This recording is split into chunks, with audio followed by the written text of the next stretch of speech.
행복의 정의. 만나는 사람들에게 느닷없이 질문해 보았습니다. 행복하세요? 누군가는 네, 아주 행복해요 라고 자신있게 말할 것이고, 고개를 갸웃거리며 글쎄요, 잘 모르겠어요 라고 대답하는 이도 있겠지요.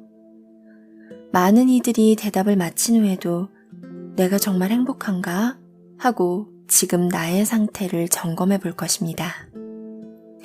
그렇다면 질문을 바꿔볼게요. 불행하세요? 이 질문을 들으면 사람들은 곰곰이 생각합니다. 곧장 그렇다고 말하기에도 그렇다고 아니라고 단정짓기도 난감합니다. 이번에도 여러 대답이 나올 수 있겠네요. 때때로요. 그럴 때도 있고 아닐 때도 있어요.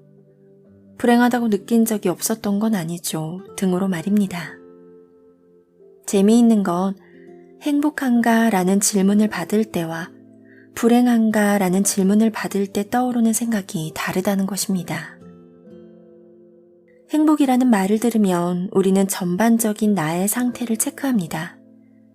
내가 생각하는 가장 만족스러운 상태를 10점이라고 했을 때 8점이 넘으면 행복이라는 합격 점수를 주고 5점 정도에 머물러 있다면 모르겠다거나 행복하지 않다라고 대답하는 식입니다. 한편 불행을 생각하면 구체적인 사례를 떠올립니다. 최근에 나를 힘들게 하는 사건이 있었나를 먼저 생각한 후에 그 사건이 얼마나 컸는지 혹은 얼마나 자주 닥쳐왔는지를 헤아리지요. 그 사건이 일어난 당시에는 무척 불행했지만 지나고 나면 금세 괜찮아질 때도 있으니까요.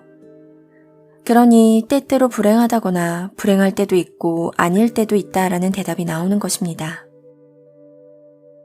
100명에게 물어보아도 결과는 비슷합니다. 행복은 전반적인 만족도의 평균을 계산하고 불행은 구체적인 사례를 찾는 것이 사람들의 기본적인 생각의 패턴입니다. 그렇다면 이 생각의 방식을 바꿔보는 건 어떨까요? 구체적인 사건으로 행복을 정의하고 평균적인 상태로 불행을 측정해 보는 겁니다.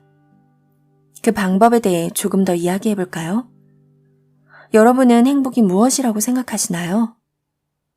혹자는 근심이나 불만이 없는 상태라고도 하고 누군가는 괴로움이 없는 마음이라고도 합니다. 만족감 그 자체라고 정의 내리는 사람도 있고 하루를 마무리하려고 침대에 누웠을 때 걱정거리가 없으면 그게 바로 행복이라고 말하는 분도 있죠. 그렇습니다.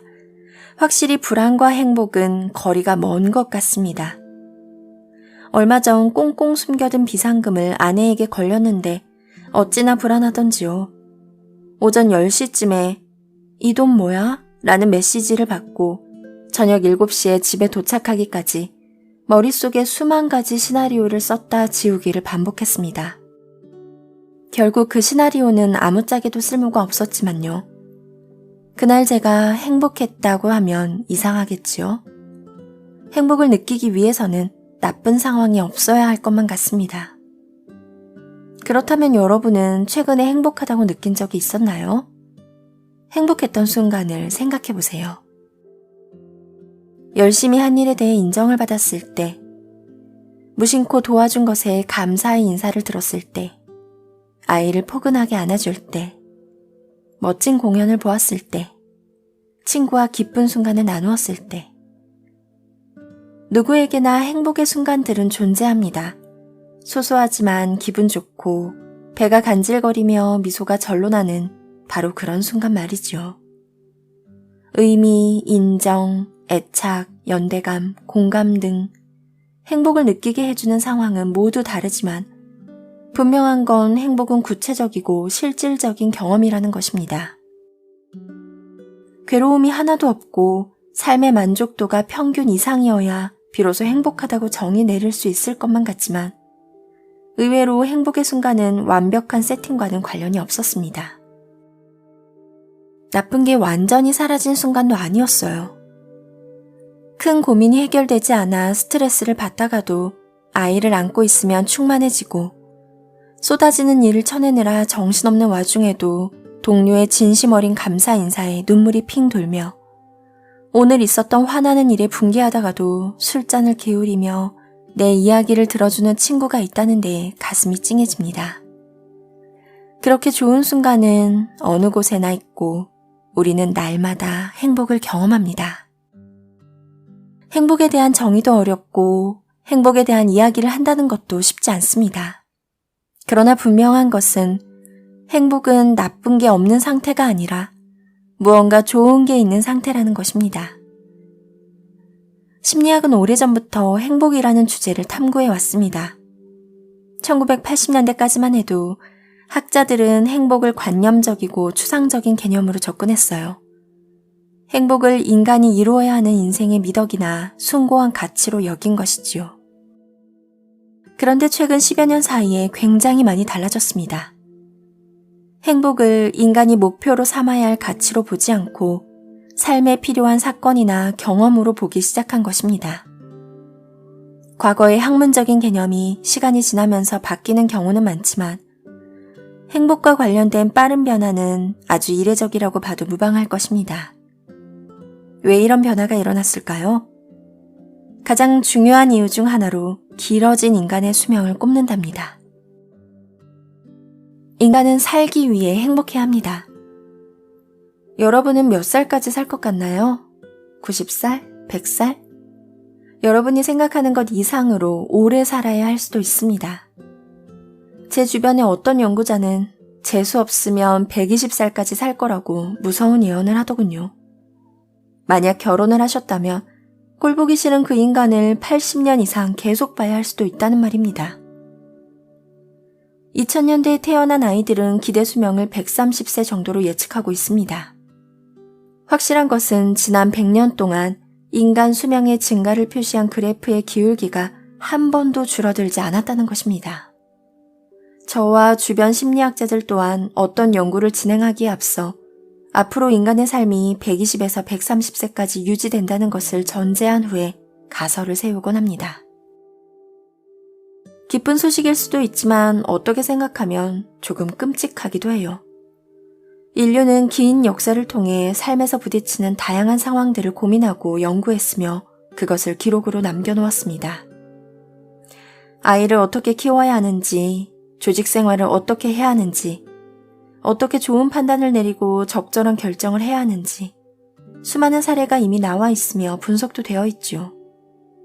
그런데 이 모든 데이터들은 대부분 60대 이전의 인생과 관련된 것들입니다.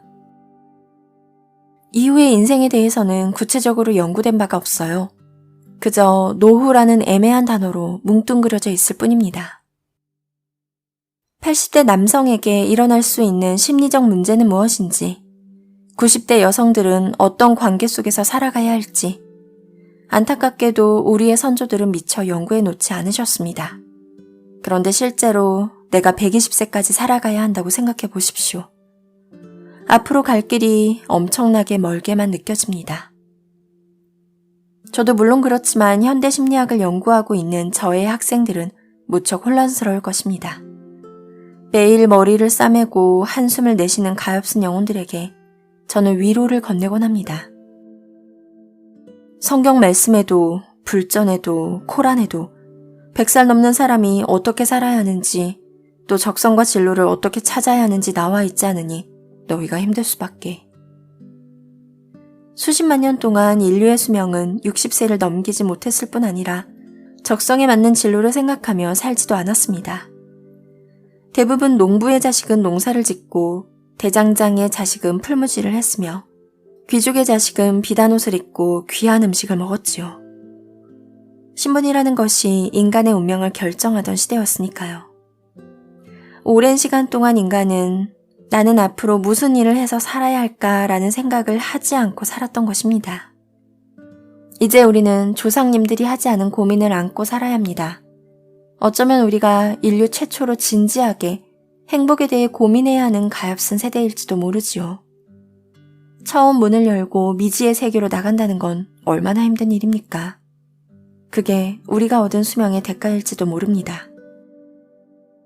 60세까지 살지 못하는 시절에는 60세에 이루어 놓은 것이 삶의 결과였습니다. 그러나 수명이 120세로 늘었으니 60세는 중간 기착지일 뿐입니다.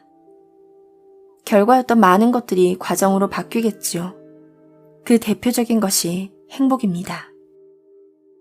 앞서 말씀드렸듯이 수십 년 동안 심리학에서 행복을 대하는 관점이 많이 달라졌습니다. 만약 여러분이 행복에 관한 현대 심리학의 생각이 궁금하다면 반드시 읽어야 할 책이 있습니다. 연세대학교 서운국 교수가 쓴 행복의 기원입니다. 그 안에는 이런 명문장이 등장합니다. 행복은 목표가 아니라 도구다. 행복이 목표가 아니라 도구라니 무슨 말이냐고요? 드라마에서 한 번쯤 이런 장면 보셨을 거예요. 바람이 부는 강가에서 함께 고난을 이겨낸 남녀가 헝클어진 머리로 이렇게 말합니다. 왜 살아야 하죠? 행복해지려고요. 뉘연뉘연 해가 지고 잔잔한 음악이 흐르며 시청자의 마음에 감동이 번지려는데 행복에 대해 연구하는 현대 심리학자들은 느닷없이 땡 하는 소리를 내며 산통을 깰 것입니다. 대화의 앞뒤가 틀렸기 때문이지요. 행복해지기 위해 사는 게 아니라 살기 위해 행복해야 하는 것입니다. 인류의 수명이 길어졌으니 결과는 과정으로 바뀌고 원인과 결과도 바뀌게 마련입니다. 행복은 오랫동안 인생의 완성이요 미덕이요 결과였지만 서운국 교수를 비롯한 오늘날의 심리학자들은 두툼한 데이터를 기반으로 이렇게 주장합니다. 살기 위해, 버티기 위해 행복해야 한다. 서운국 교수는 종종 꿀벌의 예로 행복을 설명합니다. 꿀벌은 왜 살까요? 꿀을 모으기 위해서일까요? 아닙니다. 꿀벌은 살기 위해 삽니다. 진화학적으로 보면 생명이 있는 모든 것들의 목적은 생존 그 자체와 유전자의 번식입니다. 꿀벌 역시 꿀을 모으기 위해 존재하는 것이 아닙니다. 꿀벌은 나와 유전자가 같은 다음 세대를 만들기 위해 살아내는 것이며 생존을 위해 힘든 일도 버텨내야 하는 것이지요. 달콤한 꿀은 그저 꿀벌이 생을 지속할 수 있는 동력원이 되어줄 뿐입니다. 다시 말해 꿀은 꿀벌의 삶의 목표가 아니라 생존을 위한 도구인 셈입니다. 여기서 꿀벌을 인간으로 바꾸고 꿀의 자리에 행복을 넣으면 새로운 공식이 만들어집니다. 인간은 살기 위해 행복해야 한다. 행복을 경험한 개체는 생존성이 강해진다. 그렇습니다. 이것이 우리가 행복해야 하는 이유입니다.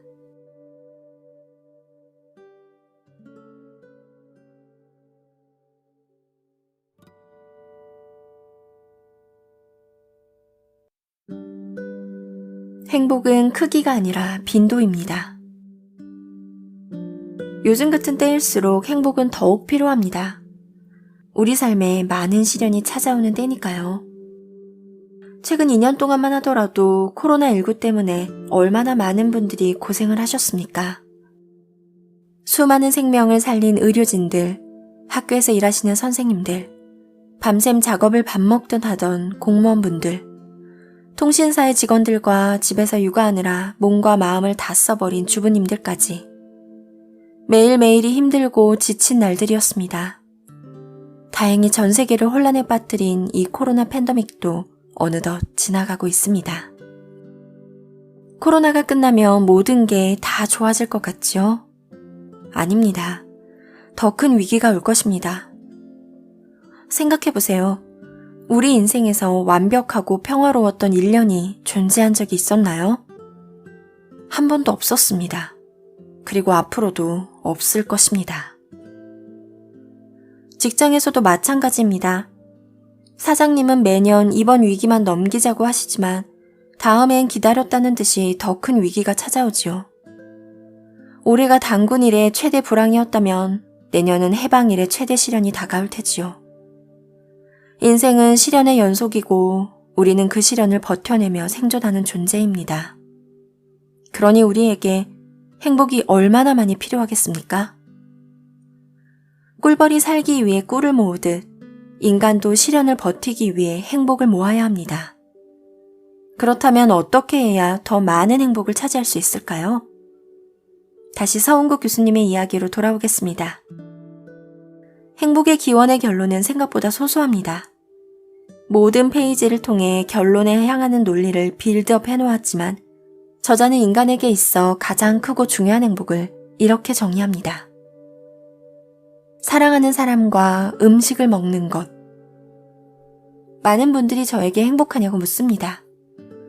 행복은 삶의 평균치가 아니라 구체적인 경험이기에 저 또한 최근에 가장 행복했던 일을 떠올리곤 하죠. 오래 생각할 필요도 없습니다. 어제만 해도 전 정말 행복했거든요. 무엇을 했냐고요? 저 어제 친한 친구 녀석 만나서 오징어회 먹었습니다. 오징어회는 그다지 비싸지도 않았어요. 어제 먹은 데서는 한 접시에 27,000원 정도 하더라고요. 내친김에 멍게도 먹고 소라도 먹고 물론 소주도 한 병 했습니다. 캬, 정말 행복했습니다. 서은국 교수가 행복의 기원에서 말하는 결론은 말로만 들었을 땐 코웃음이 쳐질지 몰라도 직접 경험해보면 인정하게 됩니다. 좋은 사람과 맛있는 것을 먹는다는 행위는 인간에게 정말 중요한 행복이라는 것을요. 먹는다는 것은 생존과 직결된 일이고 좋아하는 사람과의 관계는 행복감과 뗄 수 없는 요인이기 때문이지요. 그런데 말입니다. 이 하찮아 보이는 행복의 정의에 심오한 통찰이 숨겨져 있다는 사실 알고 계신가요? 행복은 크기보다 빈도가 중요하다는 것입니다. 심리학을 풍월로 들어보신 분들은 아실 겁니다. 1년에 100점짜리 커다란 행복 하나를 경험하는 것보다 10점짜리 행복 10개를 경험하는 것이 더 효과적이라는 것을요. 그러니 행복의 격을 조금 낮춰서라도 더 자주 행복을 누리는 것이 생존에 유리하다는 뜻이지요. 좋아하는 사람과 맛있는 것을 먹는 게 나의 행복이야 라고 스스로 인지하고 있는 사람은 1억 원짜리 복권에 당첨되는 게 나의 행복이야 라고 생각하는 사람보다 생존할 확률이 높아집니다. 행복에 대한 소박한 정의를 최대한 여러 개 가져보세요. 거창한 정의 하나보다 훨씬 낫습니다. 가끔 자신의 삶을 비관하여 스스로 생을 마감한 분들의 소식이 들려오곤 합니다. 이런 분들이라고 해서 평생 동안 불행했던 건 아닙니다. 큰 상을 받았거나 큰 돈을 벌었거나 커다란 명예를 얻은 분들도 많으니까요. 단순히 행복의 크기만 놓고 보자면 일반인들이 범접할 수 없는 경험을 가진 사람들도 적지 않습니다. 그러나 이미 경험한 행복의 크기가 너무 컸다면 이후에 남은 행복은 작게 느껴질 수밖에 없습니다. 그러면 어쩔 수 없이 행복의 빈도가 줄며 삶의 만족도 또한 떨어질 수밖에 없습니다. 스스로 죽음을 선택할 수밖에 없었던 고통은 총체적으로 경험한 행복의 크기가 아니라 현저하게 낮은 빈도에서 출발했다는 것을 짐작할 수 있습니다. 이 법칙은 대부분의 분야에서 마찬가지로 적용됩니다. 가족 여행을 계획할 때도 한번 잘 따져보세요.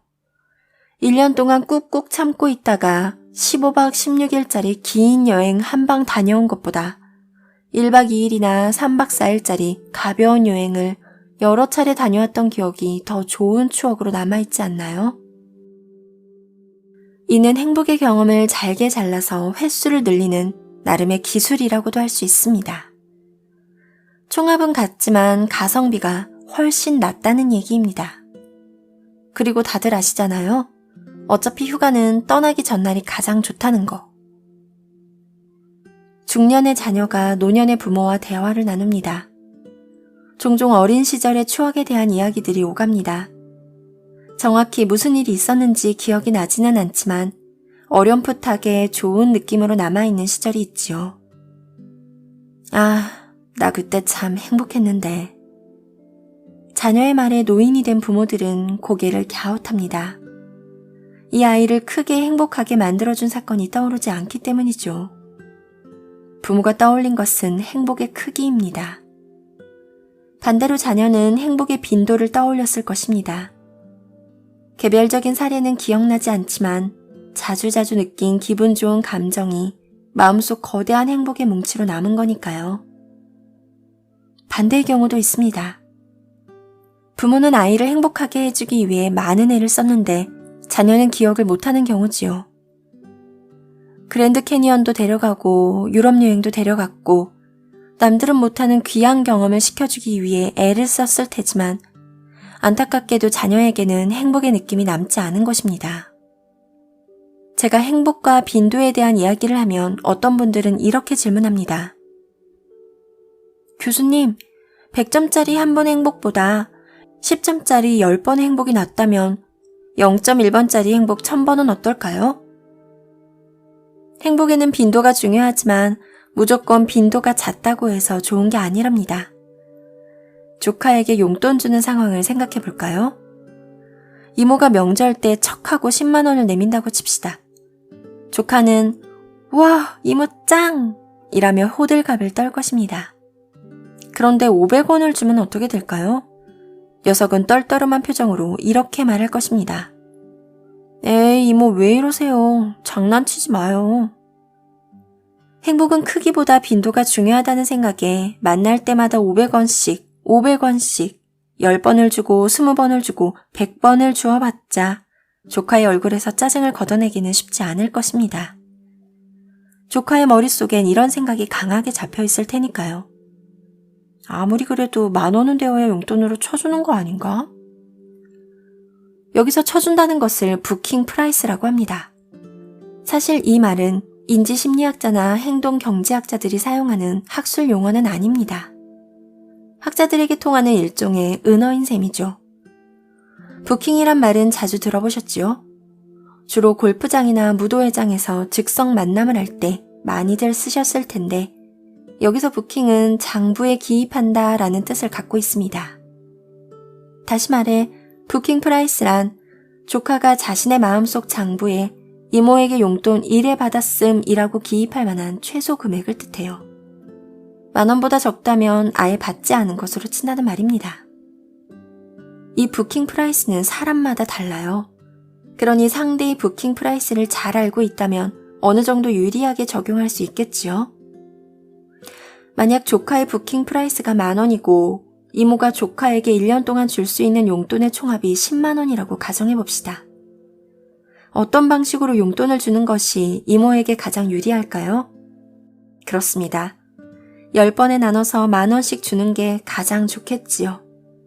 조카 마음의 장부에는 행복의 바를 정자가 10회나 새겨질 테니까요. 50,000원씩 2번 용돈을 주더라도 지갑에서 나가는 돈의 총합은 같겠지만 조카는 올해는 이모가 용돈을 2번밖에 안 주셨네 라고 기억할지도 몰라요. 인간은 크기보다 빈도를 더 중요하게 여깁니다. 그렇기에 같은 돈을 받아도 자주 받는 것이 더 많은 혜택을 누린 것처럼 느껴지는 것이지요. 하지만 반드시 기억하세요. 5,000원씩 20번을 준다면 조카 마음속 장부에는 한 번도 안 받았음으로 기록된다는 것을요.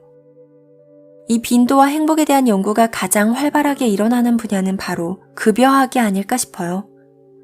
한국에서는 아직 경제학이나 행정학 분야가 심리학과 맞물려 연구되는 경우가 드물지만 급여에 대한 만족감이나 활용도를 높이는 방식을 고안하는 것은 상당히 중요한 문제입니다. 현재 우리나라에서는 거의 모든 사람이 한 달에 한 번 같은 날짜, 같은 주기로 급여를 받지요. 그러나 사람마다 부킹 프라이스가 다르기에 한 번에 큰 돈을 받아야 만족도가 높아지는 사람도 있고 적은 돈을 여러 차례 쪼개어 받는 것을 선호하는 사람도 있겠지요. 15일에 한 번씩 1년에 24번의 급여를 받을 때 일에 대한 만족도가 충족되는 사람도 있을 것이고 유럽에서처럼 주급으로 받길 원하는 사람도 있지 않을까요? 인지과학자에게 수여되는 룸메 라트상을 받은 저명한 언어인지학자 마이클 토마슬러는 이런 말을 했습니다. 모든 세대는 그 이전 세대보다 복잡하고 다음 세대보다는 단순하다. 부모님 세대보다 우리 세대가 더 다양한 모습인 것처럼 앞으로 살아갈 다음 세대는 우리가 경험한 것보다 훨씬 더 다양한 선택지를 받게 될 것이라는 말입니다. 당연히 부킹 프라이스의 종류도 다양해지겠지요. 격리 회계 업무에는 어려움이 따르겠지만 받는 이의 수요에 따라 급여의 방식과 시점에 변주를 주는 발칙한 시도를 누군가는 시도해 볼 수도 있다는 생각도 드네요. 잠시 경영 이야기로 빠졌습니다. 그만큼 사람의 부킹 프라이스는 다양하며 또 생각보다 크지 않다는 것을 강조하기 위해서였어요. 제가 오징어회를 먹고 어머니가 아이를 안고 학생이 칭찬을 받는 순간 머릿속 내가 아, 나 지금 행복해 라고 느끼는 순간은 거대한 성취가 아닌 작고 소소한 경험이었지요. 하지만 그때가 나의 부킹 프라이스를 살짝 넘긴 순간이었고 그렇기 때문에 행복한 기억으로 각인될 수 있었던 것입니다.